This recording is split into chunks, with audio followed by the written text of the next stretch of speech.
Monsieur le ministre de l'Économie et des Finances, un mouvement de grève d'ampleur touche plusieurs sites de l'entreprise Sanofi, dont celui d'Ambarès, près de Bordeaux, et de Val-de-Reuil.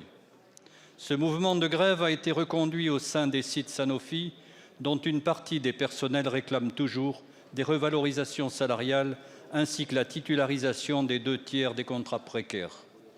En 10 ans, Sanofi a perçu plus d'1 milliard d'euros d'aides publiques de l'État via le CIR et le CICE. Ce sujet est donc au carrefour de plusieurs problématiques préoccupantes.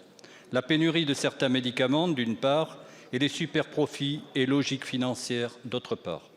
Sanofi est en effet entré dans une logique financière malsaine au lieu de se concentrer sur son métier de recherche et de production de médicaments.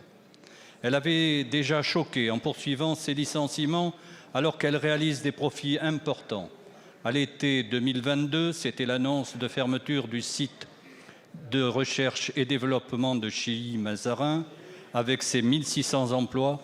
Avant cela, en 2020, il y a eu la fermeture du site de Vitry-Alfortville, spécialisé dans les biotechniques, dans les biotechnologies, dans la bioproduction et la sécurité des médicaments. De la même manière, pendant cette crise sanitaire, des grands espoirs avaient été placés avant d'être cruellement déçus dans la capacité de l'entreprise de produire un vaccin viable.